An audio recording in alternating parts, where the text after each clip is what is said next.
नमस्ते। नमस्ते आंटी। पापा, ये राघव और इसकी मम्मी। आइए ना अंदर आंटी। आओ।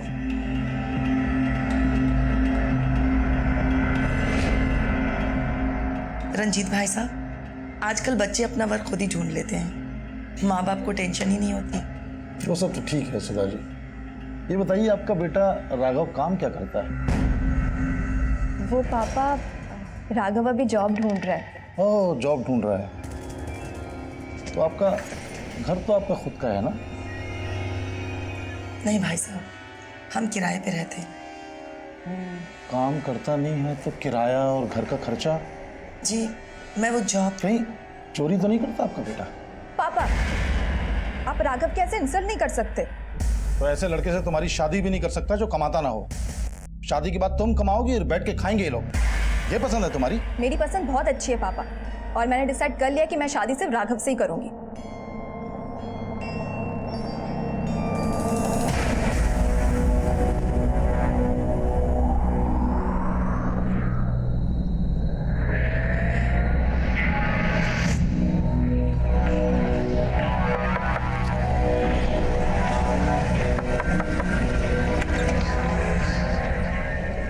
अनुराग का कुछ पता चला?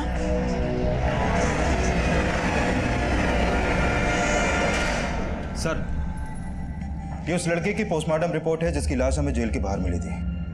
सर, इस रिपोर्ट के मुताबिक इस लड़के की उम्र 20 से 24 साल के आसपास की होगी और इसकी मौत आज से करीब 7 दिन पहले हो चुकी थी। इसकी गर्दन को झटके से नहीं बल्कि किसी 7 दिन पहले बंदा मारा गया, कोई मिसिंग कंप्लेंट नहीं लिखवाई गई। विकास, कहीं ऐसा तो नहीं कि इस बंदे की मिसिंग कंप्लेंट जानबूझ के नहीं लिखवाई गई? दिल्ली एनसीआर में अपने खबरी एक्टिव करो, पता करो क्या कोई ऐसा बंदा मिसिंग है जिसकी कलाई पर अनुराग गुदा हुआ था।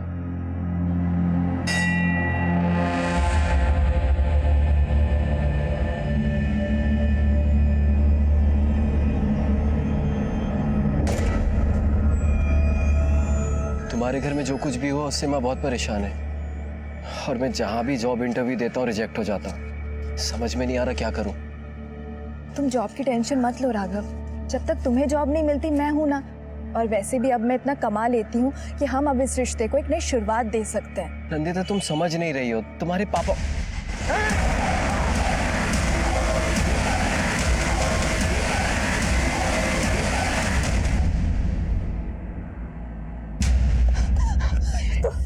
तुम ठीक हो ना? मैं ठीक हूँ। पता चला कौन था वो? पता नहीं, पर मैं जानती हूँ किसने भेजा होगा। लेकिन अभी मुझे फोन मत करना दोबारा। उसी आदमी से बात कर रहे थे ना पापा, जिसको आपने राघव को मारने की सुपारी दी है। क्या बकवास कर रही है तुम? वही बोल रही हूँ जो सच है। बताओ, किसको भेजा था मारने के लिए? वरना सच में मैं पुलिस स्टेशन जाके आपके खिलाफ एफआईआर लिखवा दूंगी। दिमाग खराब है तुम्हारा? पहले उस लड़के से शादी करने के लिए उस पर हमला करवाया, फिर अपने बाप को पुलिस की धमकी दे रही ताकि मैं रास्ते से हट जाऊं। पापा वाह, अपना क्या छिपाने के लिए अब आप मुझे ही ब्लेम कर रहे हैं।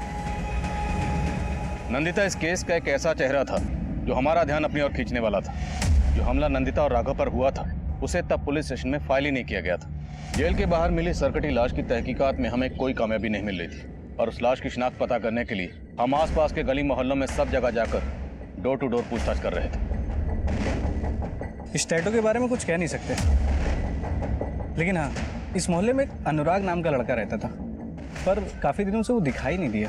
कहाँ रहता है अनुराग?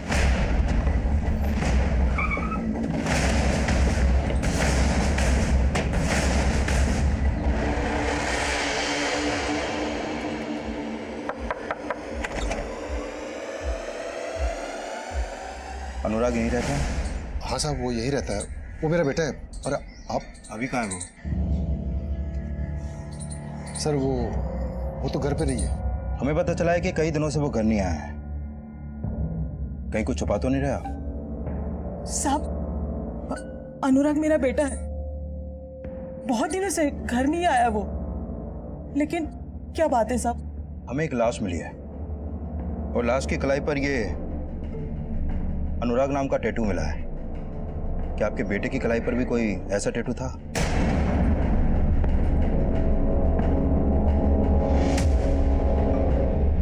अनुराग, अनुराग,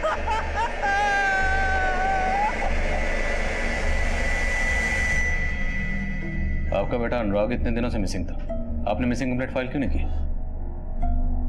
दरअसल वो घर से नाराज होके गया था और हमें लगा किसी दोस्त के घर होगा। इससे पहले भी कई कई दिन वो घर नहीं आता था। किस बात से नाराज था? साहब वो अब घर में थोड़ी बहुत तू में तो होती रहती है और कोई खास बात नहीं थी साहब। आपके बेटे का कत्ल हुआ, ये तो खास बात है ना। साफ साफ बताइए, क्या छुपा रहे? साहब हम कुछ छुपा नहीं रहे। आपने बताया ये कई दिन घर नहीं आता था, तो जाता कहाँ? कुछ नहीं मालूम साहब। हाँ, जिस दिन वो घर से गया था अपनी माँ को नरेला बोल के गया था।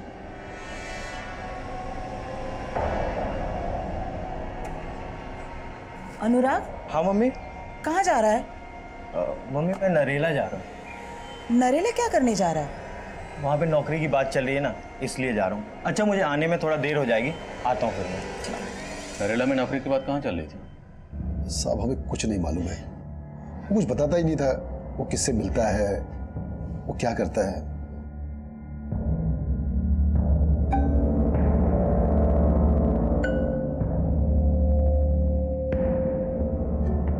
ये सुखराम को देखकर तो ऐसा लग रहा है जैसे इसे अपने बेटे अनुराग के मरने का कोई दुख नहीं। सर ये अनुराग का बाप सुखराम एक कारपेंटर है। अभी कहना जल्दी होगा, लेकिन अनुराग का सर जिस धारदार चीज से काटा गया है उस तरह के औजार ये सुखराम भी अपने काम में यूज करता होगा।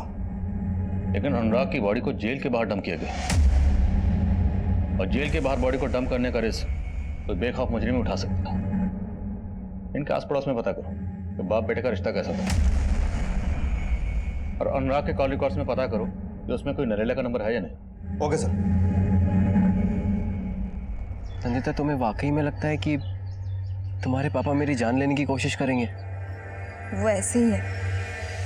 जब तक मम्मी जिंदा थी वो उनको परेशान करते थे, और अब मेरे पीछे पड़ गए। जब मैंने उन्हें ब्लेम किया तो जानबूझ के मीठा बनने की कोशिश कर रहे। देख नंदिता, मैं नहीं चाहता कि उस लड़के से शादी करने की वजह से तू मुझे हमेशा के लिए अपना दुश्मन मान ले। तुझे उससे शादी करनी है ना, कर, लेकिन मेरी एक शर्त है। क्या? घर जमाई? हाँ, मान जाते ना उनकी बात। एक बार शादी हो जाए फिर हमें जो करना है हम वो करेंगे। देखो नंदिता, मैं जानता हूँ तुम मुझे खोना नहीं चाहती, लेकिन तुम्हारे पापा की शर्त से मेरी माँ को बहुत प्रॉब्लम होगी। कोई प्रॉब्लम नहीं होगी राघव, तुम उनको समझाओ और अगले ट्यूसडे को अपनी माँ को लेके आ जाओ और ये रिश्ता पक्का कर दो।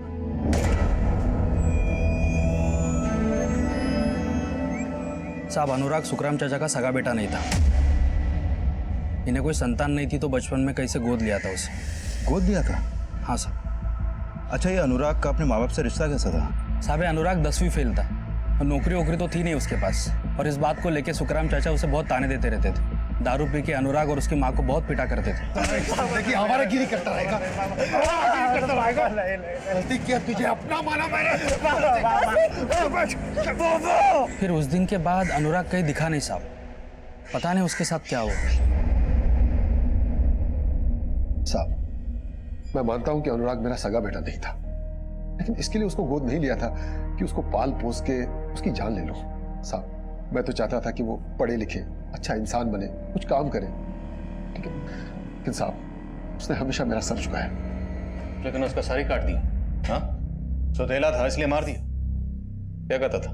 नहीं आ रहा था, लेकिन साहब मैंने उसे नहीं मारा, मैंने उसे नहीं मारा साहब। माना अनुराग के पापा बहुत सख्त थे, लेकिन वो अपने बेटे को नहीं मार सकते। चलिए मान लेते हैं कि आपके पति ने अनुराग को नहीं मारा, लेकिन अनुराग गायब था, तो उसकी मिसिंग कंप्लेंट क्यों नहीं दर्ज करवाई? कहीं ऐसा तो नहीं कि आप जानती थी कि आपके पति ने ही अनुराग का मर्डर किया है और आप जानबूझकर छुपा रही हैं? नहीं साहब, ऐसा कुछ भी नहीं है। मेरे पति ने कुछ भी नहीं किया।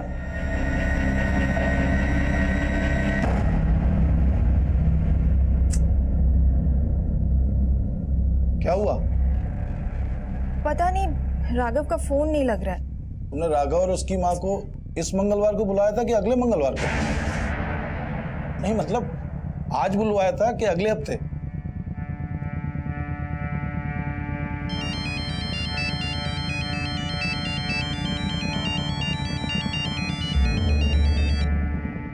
हेलो। हेलो आंटी, आप और राघव आज आने वाले थे ना? क्या वो अभी तक आए नहीं? तुम क्या सोचती हो तुम्हारे पिताजी की इतनी खरी खोटी सुनने के बाद मैं फिर से वहाँ अपनी बेइज्जती करवाने आऊँ? पर आंटी, देखो नंदिता, मैं अपने राघव की शादी ऐसे घर में करने की सोच भी नहीं सकती जिन्होंने मेरे बेटे की जान लेने की कोशिश की। पर आंटी, राघव। हेलो। अब क्या हुआ?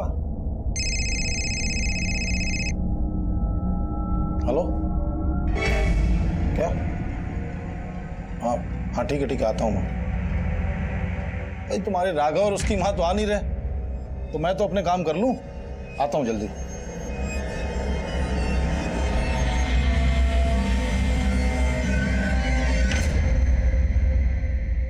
सर, हमने सुखराम के घर में छानबीन की, वहां कुछ सस्पिशियस तो नहीं मिला।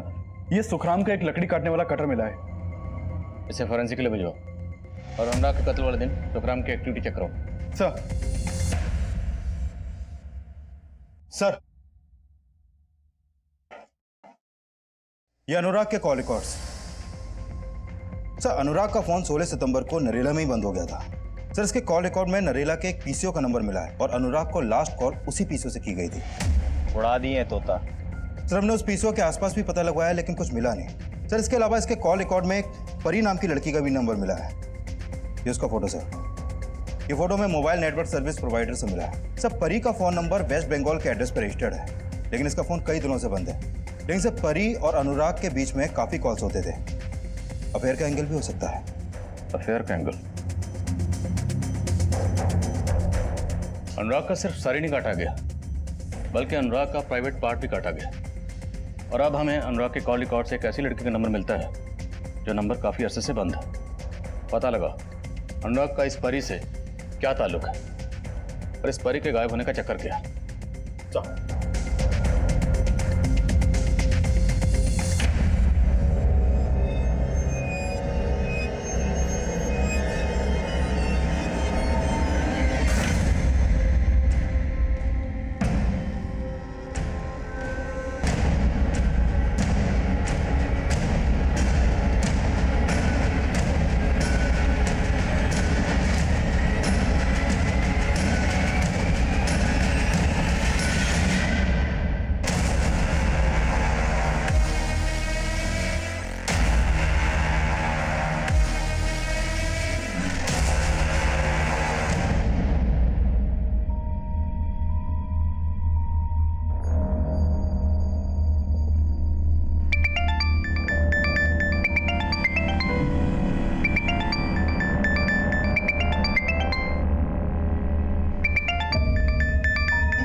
Yes sir.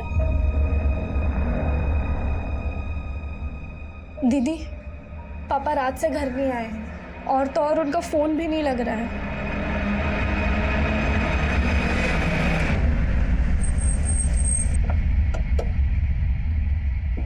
केस के पास लेकर आओ।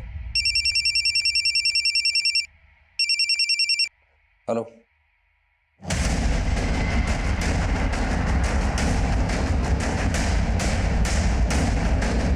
दिल्ली में 2 लाशें 2 हफ्ते के अंदर जेल के बाहर मिली हैं और इस लाश का भी पहली लाश की तरह सर गायब है।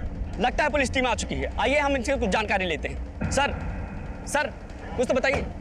जैसा कि आपने अभी देखा, पुलिस टीम आ चुकी है। सर, इस आदमी का मर्डर भी सेम मोडस ऑपरेंडी से किया गया है, लेकिन इस बार लाश नाले के बजाय जेल के एकदम नजदीक फेंकी गई है और इस बार सर काट के गले पर मटका रखा गया है। बॉडी पर सर की जगह ये मटका, मटके पे स्माइली। आखिर मुझे साबित क्या करना चाहता है? सर, बॉडी पर बंधे कपड़े से इस बार ये लेटर भी मिला है। बोलो सर।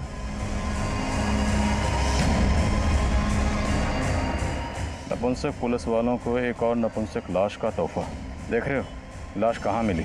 वहाँ जहाँ तुम क्रिमिनल को सज़ा दिलाकर इंसाफ करने का डंका बजाते, लेकिन इंसाफ करना तुम्हें नहीं आता। पर मैंने इंसाफ कर दी, काट दिया उसका सर धड़ से अलग। अगर तुम्हें सही से तहकीकात करनी आती है, ढूंढ के दिखाओ मुझे।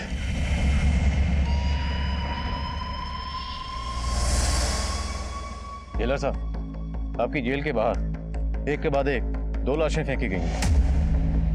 आखिर चक्कर क्या है? चक्कर क्या है ये तो आपको पता करना है आदिल साहब। जवाबदेही आपकी बनती है जेलर साहब। लाशें आपकी जेल के बाहर मिल रही, मतलब साफ है जो भी यहाँ लाशें फेंक रहा है उसे पता है कि लाशें फेंककर आराम से यहाँ से जा सकते हैं। उसे आपकी सिक्योरिटी या स्टाफ की कोई परवाह नहीं। आप हमें ब्लेम कर रहे हैं? सर, हम अपना काम कर रहे हैं। आपने अभी कहा यहाँ पर लाशें कौन फेंक रहा है ये पता लगाना हमारा काम है और हम वो पता लगा कर रहेंगे।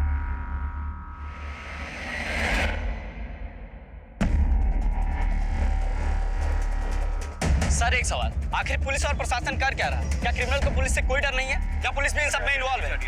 देखिए भी जांच चल रही है और भरोसा रखिए मुजरिम जो भी है उसे बख्शा नहीं जाएगा।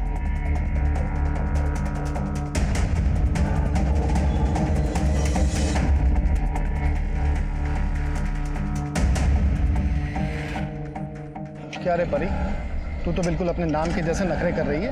मुझे तो उससे कोई बात नहीं करनी है, तू जा यहाँ से। ए, जा किधर? अरे चल, मैं तुझे साथ लेने आया हूँ। आइंदा अगर मुझे हाथ लगाया या मेरा रास्ता रोकने की कोशिश की ना, काट के रख दूंगी तुझे, समझा? ए, तूने मुझे क्या नल्ला समझ के रखा है क्या कि तू काट के रख देगी और मैं देखता रहूंगा? 2 दिन का टाइम देता हूँ, वापस आ जा वरना उठा के ले जाऊंगा, समझी?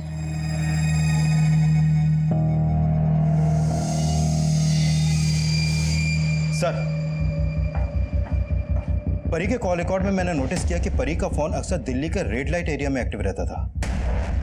रेड लाइट एरिया तो हो सकता है ये परी प्रोस्टिट्यूट हो। इस परी का जिस भी एरिया में नंबर एक्टिव रहता था वहां अपने खबरों को काम पे लगाओ। लेकिन एक बात है सर, अनुराग की तरह दूसरे आदमी का भी प्राइवेट पार्ट काटा गया था। अगर परी वाकई में प्रोस्टिट्यूट है तो एक प्रोस्टिट्यूट ऐसा किस मकसद से करेगी? अभी तक हम यही मान रहे हैं कि अनुराग और परी का आपस में अफेयर रहा होगा, लेकिन अब हमें जो दूसरी लाश मिली है उसका भी प्राइवेट पार्ट काटा गया। तो हो सकता है इन दोनों मर्डर्स के पीछे किसी ऐसी औरत का हाथ हो जो मर्दों से नफरत करती है, या फिर इन दोनों मर्दों से। दिल्ली में जितनी भी ऐसी इंस्टीट्यूटेड औरतें हैं जो इस तरह का कांड कर सकती हैं, सबकी लिस्टिंग करो। सर एक नंदिता नाम की लड़की आई है, वो बता रही है कि उसके फादर कल रात से मिसिंग है।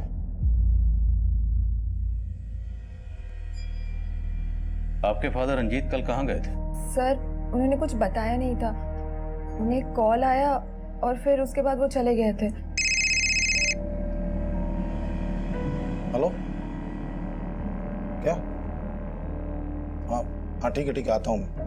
सर मुझे कुछ समझ नहीं आ रहा कि वो कहाँ गए। मैंने उनके ऑफिस, अपने रिलेटिव्स, हर जगह पता किया लेकिन कहीं कुछ पता नहीं चल रहा है। देखिए कल शाम को हमें एक सरकटी लाश मिली है। लाश? घबराइए नहीं, हो सकता है लाश किसी और की। आप एक बार देख लीजिए। अभिषेक, बड़ी की शिनाख्त करो। सर आप जाइए इनके साथ।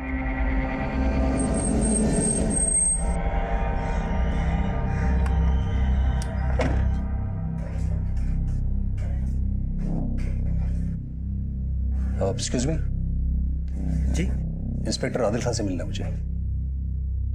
सर मैं यूपी पुलिस में हूँ, गाजियाबाद पुलिस स्टेशन में सब इंस्पेक्टर हूँ। सर मुझे आज सुबह एक नंबर से कॉल आया था, उसी बारे में मैं आपसे बात करना चाहता हूँ। बोलिए। हेलो।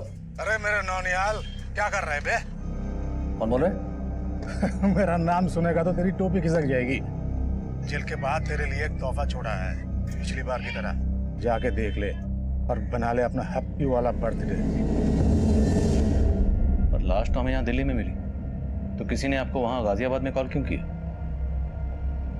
सर एक्चुअली ये मुझे भी बहुत अजीब सा लग रहा है सर। पर सर 15 दिन पहले भी मुझे ऐसे ही फोन आया था। मैंने गाजियाबाद जेल के बाहर जाके चेक भी किया मगर ऐसा कुछ मिला नहीं। जगह कोई सरफिरा होगा, मैंने इग्नोर कर दिया। इग्नोर कर दिया? जी सर। आपको तो पता होगा ना कि 15 दिन पहले भी हमें एक लाश मिली थी। सर एक्चुअली मुझे तब इस केस के बारे में पता नहीं था और फिर मैं छुट्टियों पे भी चला गया था सर। किस नंबर से कॉल आया था? सर इस नंबर से आया। मैंने पता किया था कि नरेला के किसी पीसी का नंबर है सर। नरेला का पीसी? 15 दिन पहले जो हमें अनुराग की लाश मिली थी उसका फ़ोन भी नरेला में ही बंद हुआ था, और उसे भी नरेला के एक पीसी से फ़ोन आया था। हाँ सर। नंबर चेक करो।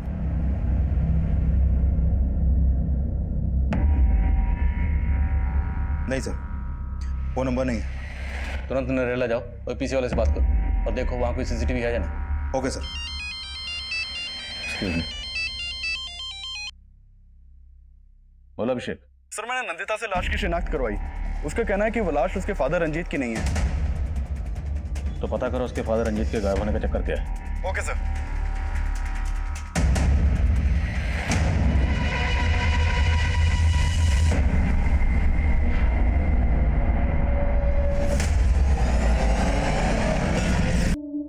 अवॉइड तो तुम कर रहे थे मुझे। कल रात से तुमने अपना फोन बंद कर रखा है। तो क्या करता मैं अपनी माँ को समझा नहीं पा रहा हूँ, मुझे समझ में नहीं आ रहा मैं तुम्हें कैसे फेस करूँ। पर अभी मेरा मूड नहीं है तुमसे बात करने का, प्लीज। नंदिता देखो, ये जो प्रॉब्लम है ये मेरे और मेरी मम्मी की वजह से नहीं है, ये तुम्हारे पापा की वजह से है। मेरे पापा को कोसना बंद करो। कोसती तो तुम भी हो ने। हाँ, लेकिन वो वक्त अलग था। कल रात से उनका कोई पता नहीं लग रहा है। पता नहीं कहाँ है, कैसे। क्या?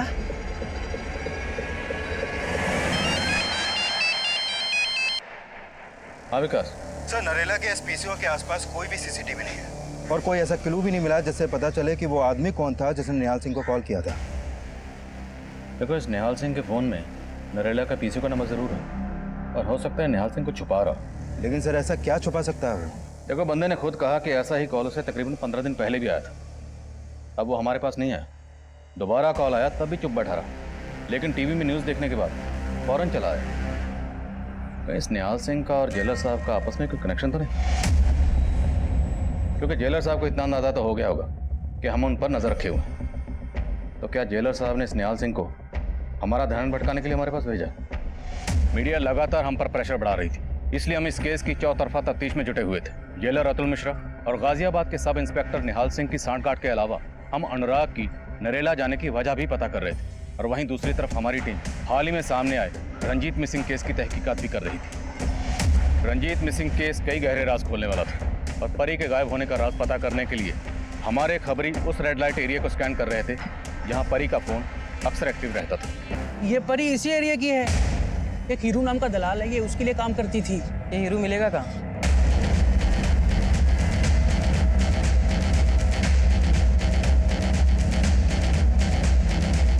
हीरू का रहता है?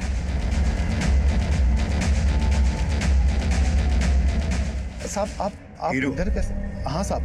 परी का है, बोला उसको। साहब उसने तो काफी टाइम पहले ही धंधा छोड़ दिया था। धंधा छोड़ दिया तो आजकल है कहाँ वो? मालूम नहीं साहब। लेकिन साहब आप परी को क्यों ढूंढ रहे हो? ये अनुराग है, परी को बहुत कॉल करता था। ये जानता है इसको? साहब ये तो परी का रेगुलर कस्टमर था। परी के इस कस्टमर का मर्डर हुआ है। अब ये बोल कि तेरा और परी का इसके मर्डर से क्या कनेक्शन है? साहब मेरा कोई कनेक्शन नहीं है, लेकिन हाँ साहब इस अनुराग का इस परी से एक बार बहुत झगड़ा हुआ था और फिर साहब उसके बाद हमने उसको हॉस्पिटल में एडमिट करवा दिया था। ठीक होने के बाद साहब उसकी हालत ऐसी नहीं थी कि वो धंधा कर सके, इसलिए साहब वो वापस चली गई। और फिर साहब ये अनुराग भी कभी वापस नहीं आया। कहीं को छुपा तो नहीं रहा? नहीं साहब, क्या बात कर रहे हो साहब, आपसे झूठ बोल के मरना थोड़ी है साहब। सर, परी और अनुराग को लेकर हीरू ने जो बयान दिया उससे परी का अनुराग के मर्डर का मोटिव स्ट्रांग लग रहा है। इस पीएम के बयान का भरोसा नहीं कर सकते, हो सकता है उसी ने परी को कहीं छुपाया। नजर रखो उस पर। सर मैं मानती हूँ कि मेरे और पापा के बीच डिफरेंसेस थे, पर इन सब बातों का उनके गायब होने से कोई लेना देना नहीं है। अच्छा, वो लड़का कौन है जिसके साथ तुम शादी करना चाहती थी अपने फादर की मर्जी के बिना?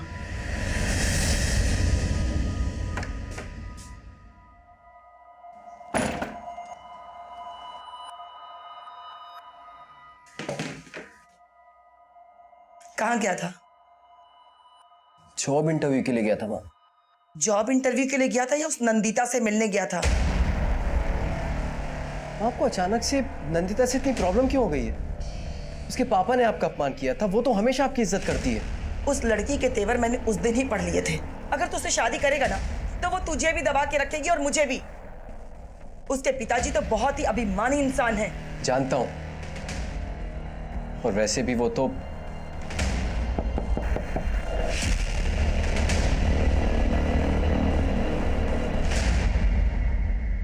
जिस रात नंदिता के फादर गायब हुए तुम्हारा फोन क्यों बंद था? कहाँ थे तुम?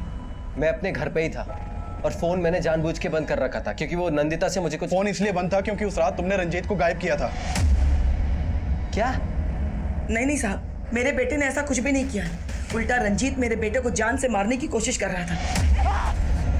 और ये बात खुद उसकी बेटी ने बताया राघव को कि उसका बाप मेरे बेटे को जान से मरवाना चाहता है। अगर रंजीत ने वाकई राघव को मरवाने की कोशिश की थी तो राघव का या राघव और नंदिता का, दोनों का रंजीत को गायब करने के पीछे कोई स्ट्रॉन्ग मोटिव होना चाहिए। सर मैंने रंजीत के कॉल रिकॉर्ड्स भी चेक किए। रंजीत का फोन जहांगीरपुरी में बंद हुआ था और रंजीत के नंबर पर जो आखिरी कॉल आया था वो एक फेक आईडी से लिए गए नंबर से किया गया था। हेलो। पर तुमने बताया कि नंदिता को भी शक था कि रंजीत ने राघव को मरवाने की कोशिश की थी। तो हो सकता है रंजीत को जो आखिरी कॉल आया था वो उसी अटैकर का। रंजीत के कॉल रिकॉर्ड्स को क्लोजली एग्जामिन करो। हो सकता है रंजीत के कॉल रिकॉर्ड में उस शख्स का नंबर हो जिसने राघव पर अटैक किया था। सर। हाँ बस मैं जल्दी पहुंचती हूँ।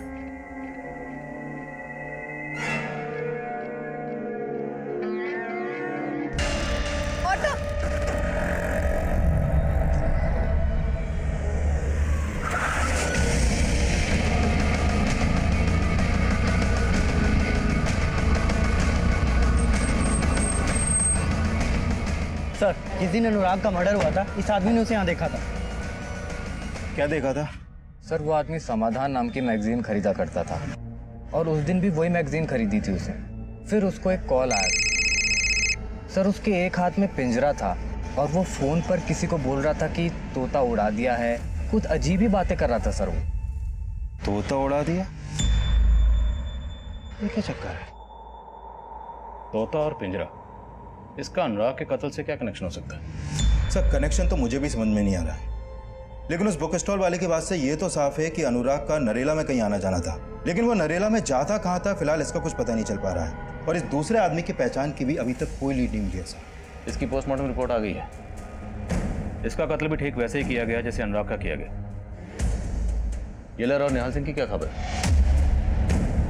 सर इस जेलर का निहाल सिंह से तो कोई कनेक्शन नहीं दिख रहा, लेकिन इस निहाल सिंह का सर्विस रिकॉर्ड जानने लायक है सर। यूपी के क्रिमिनल्स इसके नाम से ही कांपते हैं। कस्टडी में बहुत बुरी तरह पीटता है वो क्रिमिनल्स को।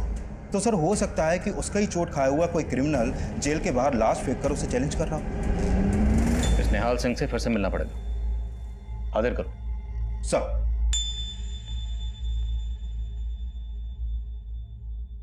रोटी देना।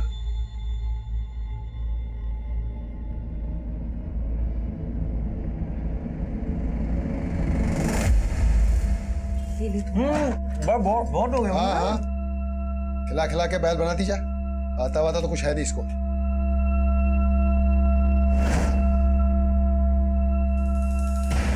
सोच क्या रही है? चपाती देना।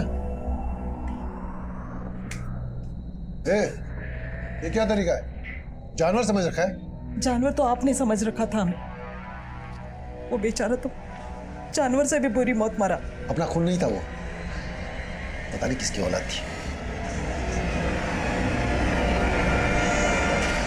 सर उस कॉलर के बारे में आपको मैंने बताया और आप मुझ पे शक कर रहे हैं। आप मुझे क्रॉस क्वेश्चन कर रहे हैं सर। तुम्हारा सर्विस रिकॉर्ड चेक किया हमने। 1 साल पहले तक तुम गोरखपुर में पोस्टेड थे और तुम्हारी कस्टडी में एक कस्टोडियल डेथ हुई थी। इस डेथ को तुमने इनकाउंटर बनाने की कोशिश की थी। मीडिया ने काफ़ी उछाला था तुम्हारे केस को। सर मीडिया तो आपका केस भी काफ़ी उछाल रही है। मीडिया के कहने पर आप मुझसे ये सवाल नहीं पूछ सकते। हम तुमसे सवाल मीडिया के कहने पर नहीं, अदालत की इजाज़त से कर रहे हैं। अब ये बताओ कि जेल के बाहर जो लाशें मिल रही हैं उससे तुम्हारा क्या कनेक्शन है? पर आपको क्या लग रहा है कि मैं डर जाऊंगा और खुद ये मानने लग जाऊंगा कि उस नरेला के पीछे से मैंने खुद को फोन करा है? नहीं सर, मैं अभी भी ये कहूँगा ऐसा कुछ भी नहीं है। आप मेरी वर्दी उतरवाने की कोशिश मत की जाती सर। आप अपनी वर्दी संभालिए। 2 लाशें मिले आपके इस इलाके में और इससे पहले कि तीसरी लाश मिले आप जाके मीडिया को हैंडल करिए। मुझसे सवाल पूछ कर टाइम वेस्ट मत करिए।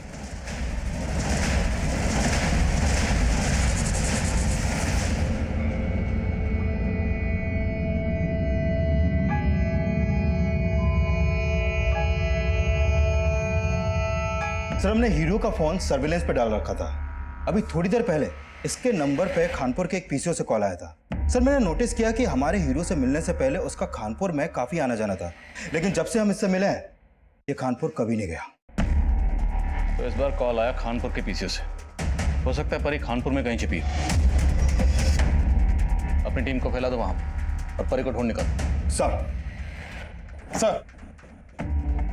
सर मैंने रंजीत के कॉल रिकॉर्ड्स दोबारा से स्टडी किए। सर रंजीत के कॉल रिकॉर्ड में परी का नंबर मिला है और 1 महीने पहले तक रंजीत परी के साथ टच में था। रंजीत परी के टच में था? परी की तरह रंजीत भी गायब है। जेल के बाहर हमें जो लाशें मिल रही हैं रंजीत का पक्का इनसे कोई कनेक्शन है। सर इन दोनों केसेस में और एक कनेक्शन है। सर अनुराग समाधान नाम की ट्यूसडे वीकली मैगजीन पढ़ता था और रंजीत की बेटी नंदिता वो भी समाधान मैगजीन के लिए ही काम करती है। Tuesday weekly. पोस्टमार्टम रिपोर्ट के हिसाब से अनुराग का कत्ल हुआ 16 सितंबर को और उस दिन था ट्यूसडे। और फिर 14 दिन बाद 30 सितंबर को जिस दूसरे शख्स का कत्ल हुआ उस दिन भी ट्यूसडे ही था और रंजीत भी ट्यूसडे को ही गायब हुआ था। पूछताछ में पता चला था कि नंदिता हर ट्यूसडे को मंदिर जाती है और जिस दिन राघव के ऊपर हमला हुआ था उस दिन भी ट्यूसडे था। ये ट्यूसडे का कनेक्शन महज इत्तेफाक नहीं हो सकता। उठाओ नंदिता को। सर। राघव, मुझे लगता है अब हमें वेट नहीं करना चाहिए, हमें पुलिस को इन्फॉर्म कर देना चाहिए। ठीक है, तुम घबराओ मत, मैं घर आता हूँ, फिर साथ में पुलिस स्टेशन चलते हैं। ठीक है, 1 मिनट, कोई आया है, मैं तुम्हें फोन करती हूँ।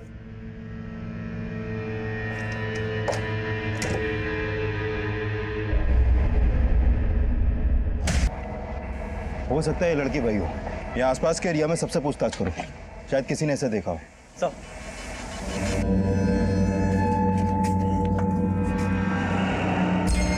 लो, खा लो।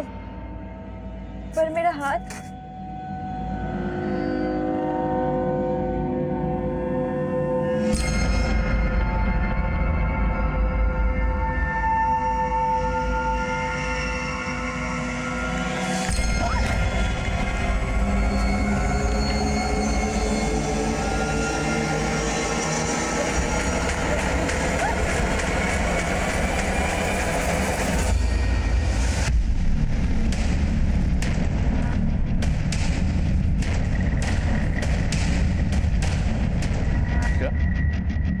नंदिता भी गायब है?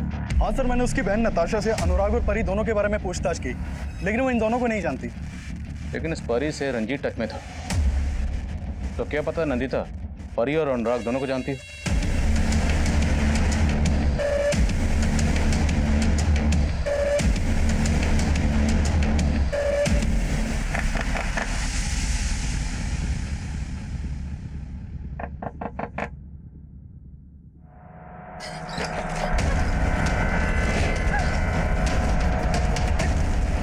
नंदिता कहाँ है? कौन नंदिता? लेके चलो ऐसा।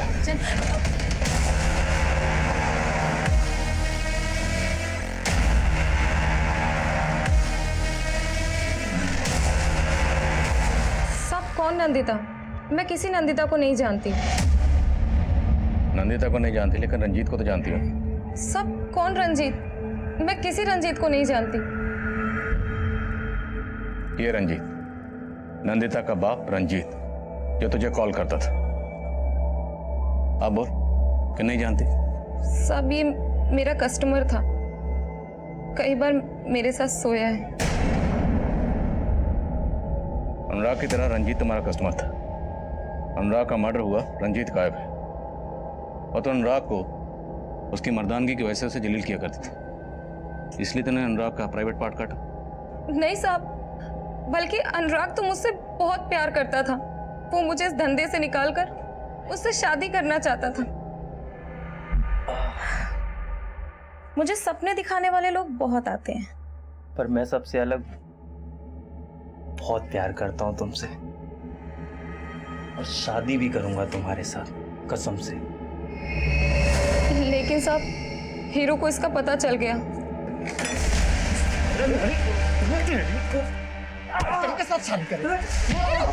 जब मुझे होश आया तो मैं हॉस्पिटल में थी। मैंने अनुराग को कई बार फोन किया, लेकिन उसका फोन बंद आ रहा था। किसी तरह मैं हीरो से पीछा छुड़ाकर वहां से भाग गई। हीरो से पीछा छुड़ाना चाहती थी तो उसे पीछे से कॉल क्यों किया? साहब, उसने मुझे डरा दिया था। उसने बोला था अनुराग के मर्डर केस में पुलिस तुझे ढूंढ रही है और वो मुझे मुंबई भेज देना चाहता था। साहब, वो मुझे आपकी धमकी देता था और वो मुझे मुंबई भेजकर मुझसे फिर से वही धंधा करवाना चाहता था। साहब, मुझे पक्का यकीन है अनुराग का मर्डर हीरो ने ही किया है। नहीं साहब, नहीं साहब, साहब मैं सच बोल रहा हूँ। साहब मैंने अनुराग का मर्डर नहीं किया साहब। तूने सिर्फ अनुराग का नहीं, इसका मर्डर भी किया। बोल, ये तेरी कौन सी आशिक है? रंजीत को कहाँ गायब किया? साहब, उसकी बेटी कहाँ नंदिता? मैं सच कह रहा हूँ, मैं किसी नंदिता को नहीं जानता। मैंने कुछ नहीं किया है साहब। हो सकता है रंजीत ने तुझे राघव को मारने के लिए कहा। साहब, वो मैं नहीं था साहब, वो कोई और होगा। मैंने किसी को नहीं मारा साहब, मेरा यकीन करो, मैं सच बोल रहा हूँ। सच बोल दे नहीं तो और पिटेगा। साहब मैं सच बोल रहा हूँ, मैंने किसी का मर्डर नहीं किया है साहब। हीरू से सच उगलवाने के लिए हमने कई तरकीबें अपनाई, पर वो अपने बयान पर कायम रहा। वहीं दूसरी तरफ सब इंस्पेक्टर निहाल सिंह, वो अब भी हमारी रडार पर था। अनुराग के बाद मिली उस दूसरी सरकटी लाश की पहचान का हमें कोई जरिया नहीं मिल रहा था, पर अनुराग और उस दूसरे शख्स दोनों का कत्ल ट्यूसडे वाले दिन हुआ था, और रंजीत भी ट्यूसडे वाले दिन से ही गायब था। अनुराग नंदिता के ट्यूसडे वीकली मैगजीन समाधान का रीडर था। इसके अलावा अनुराग और नंदिता का आपस में और कोई रिश्ता नजर नहीं आ रहा, पर इस केस में सामने आया ये ट्यूसडे का कॉमन कनेक्शन किसी गहरे राज की तरफ इशारा कर रहा था। अनुराग को आखिरी बार ट्यूसडे वाले दिन ही खाली पिंजरे के साथ देखा गया था, जब वो फोन पर किसी के साथ एक तोते को लेकर बात कर रहा था। क्या ये तोता एक वाकई असली तोता था, या फिर इस केस का कोई ऐसा हमराज जो नजर में नहीं आ रहा था?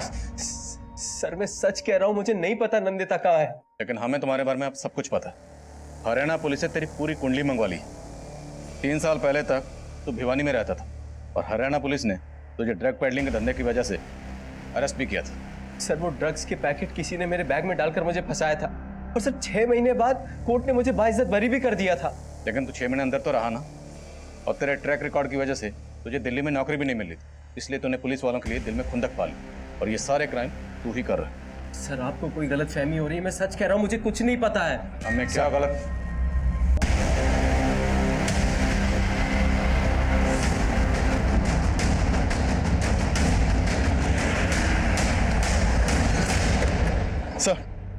सर इस तरफ।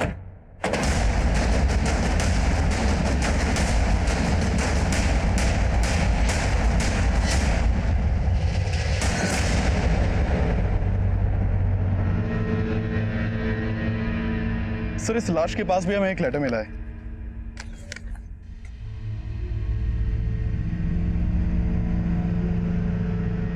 वही सब लिखा जो उस लेटर में लिखा था। सर इस लड़की को भी सेम उसी तरह मारा गया जैसे अनुराग और वो दूसरी लाश मिली थी। उनका प्राइवेट पार्ट काटा गया था, और इस लड़की को भी सेक्सुअली अब्यूज किया गया है। लेकिन इस पर निहाल को फोन नहीं किया गया। सर क्या पता निहाल के 2 फोन कॉल्स की कहानी झूठी हो। अभी तक हम यही अज्यूम कर रहे हैं कि उन दोनों मर्डर्स के पीछे किसी लड़की का हाथ हो सकता है, पर यहाँ एक लड़की की लाश मिली और नंदिता गायब। कहीं ऐसा तो नहीं कि नंदिता कातिल का कोई राज जानती थी और उसने नंदिता की बहन को बुलाकर इसकी बड़ी शिनाख्त करो। सर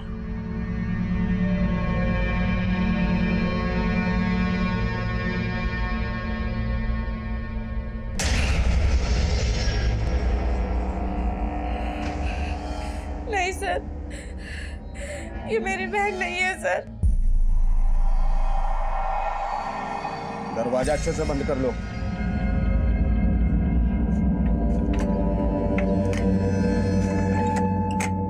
हमसे भागेगी? प्लीज बोलो उनको, मुझे छोड़।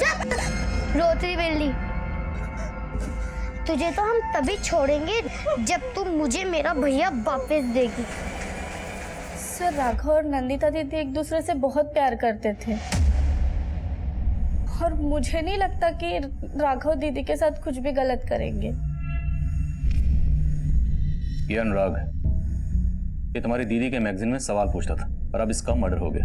तुम्हारी दीदी और पापा के गायब होने का इसके मर्डर से कोई ना कोई कनेक्शन जरूर है। सर दीदी के मैगजीन के जवाबों के लिए बहुत से खत आते थे, और हाँ एक बार दीदी ने मुझसे कहा था कि उन्हें किसी ने कोई बेतुका सा सवाल पूछा है। बेतुके सवाल? हाँ, अभी पता है कुछ दिन पहले क्या हुआ? एक आदमी ने पूछा क्या बोलने वाला तोता कोर्ट में गवाह बन सकता है?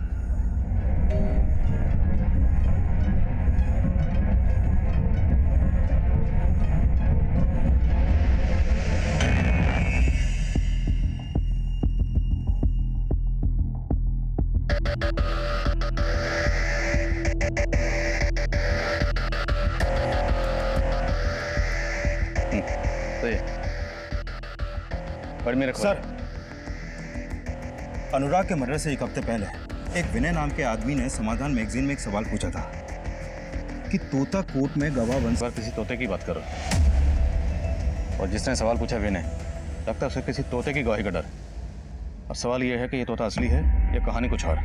कुछ पल्ले नहीं पड़ रहा है सर। एक के बाद एक इस तरह से पुलिस को चैलेंज करने वाला कोई क्रिमिनल भला किसी भी तोते से क्यों डरेगा? सर मुझे तो ये सवाल भेजने वाला कोई साइको ही लग रहा है। हो सकता है साइको वही हो जो हमें चैलेंज कर रहा है। हेलो। एक के बाद एक हमें 4 कटे हुए सर मिले थे। अब मीडिया ने इस केस की रिपोर्टिंग में तूफान मचा रखा था। हम बहुत प्रेशर में थे और सबसे बड़ा प्रेशर था अनुराग के अलावा बाकी बची विक्टिम्स की पहचान पता करना। हमें जल्दी एक धड़ और मिला। हमने रंजीत की बेटी नताशा से उस बॉडी की शिनाख्त करवाई। वो बॉडी रंजीत की थी, पर रंजीत और अनुराग के अलावा एक मेल और एक फीमेल का कत्ल हुआ था। और दूसरी तरफ नंदिता अभी भी गायब थी और काफी कोशिशों के बावजूद हमें नंदिता का कोई सुराग नहीं मिला था। और तब हमें यही लग रहा था कि शायद क्रिमिनल का अगला टारगेट नंदिता हो। सर ये दूसरी लाश जो जेल के बाहर मिली थी इसकी शिनाख्त हो गई है। इसका नाम मुकेश है सर। नेटिव प्लेस बिहार का है लेकिन दिल्ली में इंद्रलोक में अकेला रहता था और टैक्सी चलाता था। सर इस मुकेश की बीवी बिहार में रहती है। कई दिनों से उसका पति से कोई कांटेक्ट नहीं हो पा रहा था, इसलिए उसने बिहार पुलिस में इसकी मिसिंग कंप्लेंट दर्ज करवाई। और फिर इंद्रलोक पुलिस ने भी इसकी इंक्वायरी की थी लेकिन उन्हें कुछ मिला नहीं। और फिर अभी इसकी बीवी ने इसकी शिनाख्त की है। ये रंजीत, अनुराग और अब ये मुकेश, ये सब के सब कत्ल ट्यूसडे के हुए। इन सब में ये ट्यूसडे कनेक्शन कॉमन है। और एक कनेक्शन कॉमन है, ये सब लोग बिहार के रहने वाले। ये सब बिहार से दिल्ली आए थे। आप कहना चाहते हैं वो साइको किलर दिल्ली में रहने वाले बिहार के लोगों को ही ट्यूसडे वाले दिन मार रहा है? ये काम पक्का किसी साइको किलर का ही है, पर ऐसा साइको किलर जो बिहार के लोगों से नफरत करता है। इसलिए हो सकता है उसका अगला टारगेट नंदिता हो, क्योंकि नंदिता भी बिहार की रहने वाली है।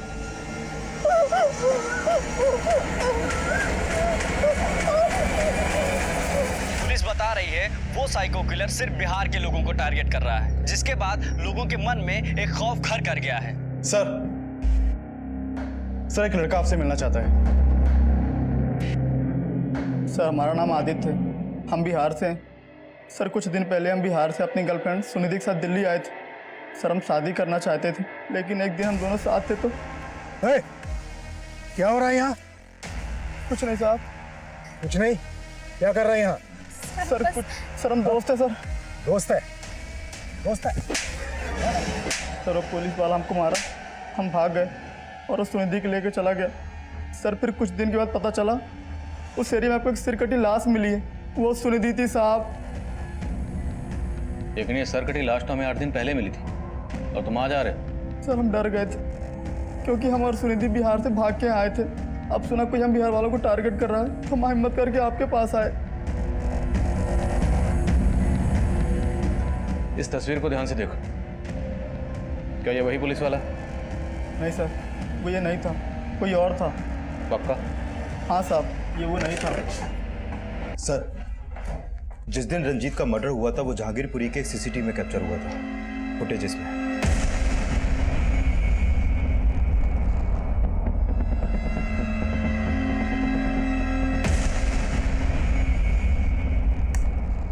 सर ये टैक्सी एक हरीश नाम के आदमी की है जो सीलमपुर के एड्रेस पर रजिस्टर्ड है। नहीं साहब नहीं, मैंने किसी को नहीं मारा साहब, मैंने कुछ नहीं किया साहब, मैंने कुछ नहीं किया साहब, बोल रहा हूँ साहब, मैंने कुछ नहीं किया। 30 सितंबर को तुमने इस आदमी को अपनी टैक्सी में बिठाया था। इस आदमी का मर्डर हो चुका है, सिर्फ इसका ही नहीं, और भी कई मर्डर हुए, और वो सब मंगलवार को। मंगलवार को साहब? लेकिन मैं तो मंगलवार को टैक्सी चलाता नहीं हूँ साहब, मंगलवार को मैं छुट्टी करता हूँ। मंगलवार को मेरी टैक्सी राम कुमार चलाता है। राम कुमार? हाँ सर। कौन राम कुमार? अरे सर मैंने किया क्या? सर लेके जा रहे हैं आप? सर मैंने क्या किया? इन्होंने किया क्या है? पर सुनिए तो, इन्होंने किया क्या है?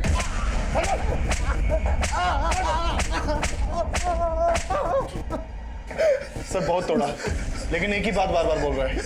साहब मैंने कुछ नहीं किया, उस रोज उस आदमी को दीपाली चौक के बाद छोड़ दिया था। लेकिन जब तक सच नहीं बोलेगा ना, हम तुझे छोड़ने वाले नहीं। मीटर डाउन रखो।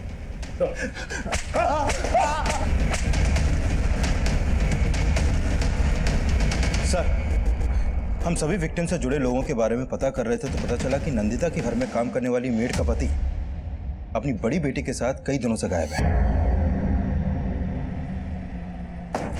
बोलो, कहाँ तुम्हारा पति? साहब हमारा आदमी उसके गांव बहादुरगढ़ गया है, पर उसने क्या किया हमें कुछ भी नहीं पता साहब, सच्ची।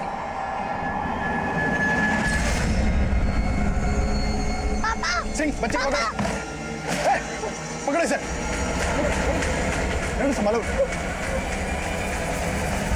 लेके आओ बच्ची को। अरे साहब साहब साहब साहब साहब मत मारो साहब, हमने कुछ नहीं किया साहब, सच मत। अरे साहब साहब मर जाएंगे साहब। देख, सच बोलेगा ना तो बच जाएगा। बोल। साहब मैंने कुछ नहीं किया साहब, मैंने तो सिर्फ नंदिता को उठाया था साहब, क्योंकि उसने मेरी बीवी को बांझ बना दिया साहब। साहब मेरी 5 बेटियां हैं। मेरा आदमी संतोष बेटे की चाहत में हर साल मुझे पेट से कर देता था, इसलिए नंदिता दीदी ने कहा था कि इतने बच्चे पैदा करेगी तो जीते जी मर जाएगी तू ज्योति। क्या करूं दीदी, मैं भी बहुत परेशान हूँ, पर आदमी सुनता ही नहीं है। उसकी तो बस एक ही रट है कि उसे बेटा चाहिए। तो करवा ले, तब अकल आएगी उसको। साहब उसने मेरी बीवी की करवा दी, मैं इसी बात का बदला लेना चाहता था साहब। मैंने तो उसे एक बार मारने की कोशिश भी की थी।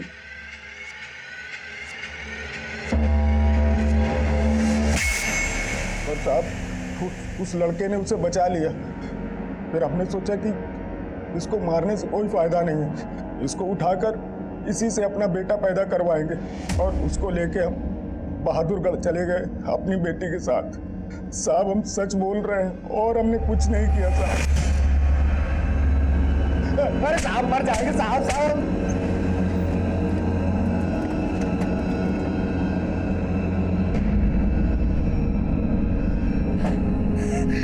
दीदी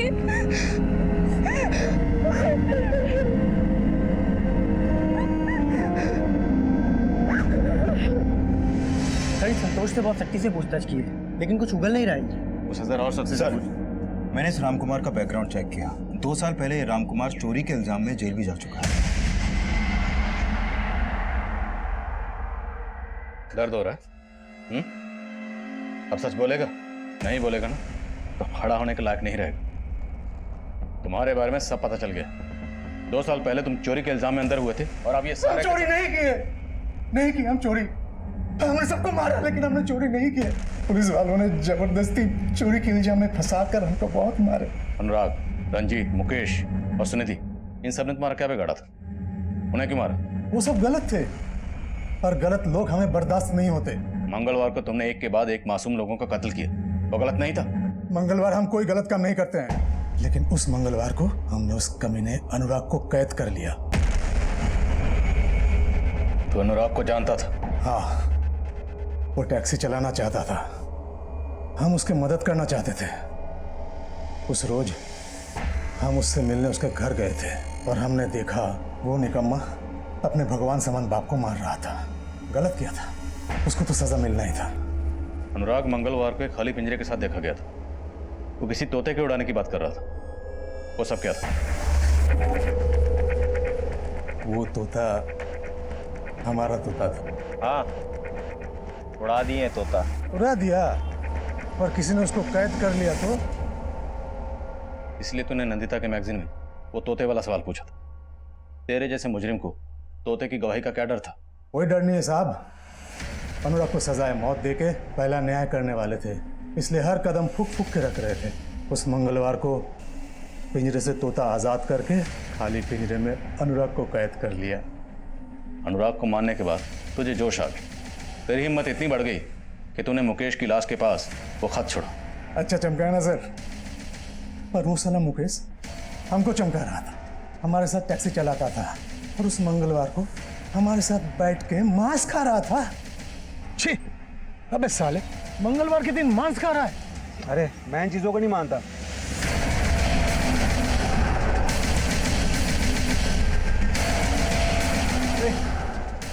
छोड़ दो मुझे, जाने दो मुझे, छोड़ दो मुझे। चुप साला मांसाहारी, अब तेरा मांस निकालेंगे हम। तो अनुराग और मुकेश की तरह रंजीत और सुनिधि को भी जानता था? अरे नहीं सर, उस निर्लज लड़की को हम नाम से नहीं जानते थे, लेकिन हरकत से पहचान लिए। उस लड़की को उस लड़के के साथ देखकर हम अपने आपा खो बैठे। हमारी तपस्या भंग कर दी उस लड़की ने। हम इतने पागल हो गए कि उस लड़की के साथ, लेकिन उसको जिंदा भी तो नहीं छोड़ सकते थे ना, इसलिए उस लड़की का गर्दन भी हमने सही न्याय दिया। वो साला हमसे झूठ बोल रहा था। अरे नंदिता, कितनी बार कहा है वो लड़का तुम्हारे लायक नहीं है। अरे भाई साहब, क्या प्रॉब्लम है? अरे मेरी प्रॉब्लम है ना, तू गाड़ी चला, तेरे को क्या लेना देना? हम तो सबके मददगार हैं। बताइए तो सही, शायद हम आपके कोनो काम आ जाए। सर, वो रंजीत ने बोला कि राघव नाम का एक लड़का उसकी बेटी के पीछे पड़ा है। हमने बोल दिया कि हम राघव से उसकी बेटी का पीछा छुड़वा देंगे। फिर एक दिन राघव को जानने हम पहुंच गए। हमने देखा वो तो सच्चे प्रेमी थे। हम भाग गए। वो साला रंजीत हमसे झूठ बोला। उसको तो सजा मिलना ही है। उसको टैक्सी में बिठा के अपना बूचड़खाना में ले गए। वहां भी बरबर कर रहा था। तो पुलिस की वर्दी क्यों पहनता था? हम न्याय करते थे, इसलिए न्याय की वर्दी पहनते थे। अनुराग की मौत के बाद तो हर लाश के पास खत छोड़कर हमें चैलेंज कर रहा था, तो सब इंस्पेक्टर निहाल सिंह को फोन क्यों किया? हिम्मत थी तो हमें फोन करता, उसे फोन क्यों किया? ने चुनौती भरे खत का असर बढ़ाने के लिए नेट में सर्च मारा, निकाल लिए सब इंस्पेक्टर निहाल सिंह का नंबर। हेलो। अरे मेरे नौ निहाल, क्या कर रहा है बे? कौन बोल रहे? उसको सुना के बड़ा मजा आया। लगा तुम जैसे पुलिस वालों से बदला ले लिया, क्योंकि तुम जैसे पुलिस वालों की वजह से हम 6 महीना जेल के अंदर रहे, अपने बीवी बच्चों से दूर, ऐसे गुनाह के लिए जो हमने किया ही नहीं। और अब इस बार 6 महीने के लिए नहीं, पूरी जिंदगी के लिए जेल में जाएगा। अब बीवी बच्चों का क्या होगा? बदला लेते वक्त सोचा था? नहीं सोचा ना, अब सोचना, जिंदगी भर जेल में बैठकर। मेरा सामना हर तरह के मुजरिमों से हुआ, लेकिन रामकुमार जैसा मुजरिम, उसके जुर्म करने के जुनून को, जुर्म करने के मकसद को, उसके पागलपन को समझना आसान नहीं था, क्योंकि ऐसे मुजरिम अक्सर हमारे आसपास बिल्कुल नॉर्मल इंसान की तरह रहते हैं, पर वो अंदर से एबनॉर्मल होते हैं। इसलिए उनके जहन में क्या तूफान मचल रहा होता है, उसे समझ पाना आसान नहीं होता। एक पुलिस ऑफिसर होने के नाते मैं इतना जरूर कहूँगा कि किसी भी अजनबी या जान पहचान वाले को अच्छी तरह समझने और जानने के लिए हमारी ऑब्जर्वेशन में एक पैनापन होना जरूरी है, ताकि हम वक्त रहते ऐसे लोगों से खुद को और हमारे जान पहचान वालों को सतर्क कर पाएं। और यही नहीं, अगर आपको किसी के एबनॉर्मल बिहेवियर में जुर्म की कोई दस्तक महसूस हो तो फौरन इसकी इत्तला नज़दीकी पुलिस स्टेशन में दें। अब मैं आदिल खान आपसे इजाज़त लेता हूँ। आपसे फिर मुलाकात होगी एक और नए केस के साथ। तब तक देखते रहिए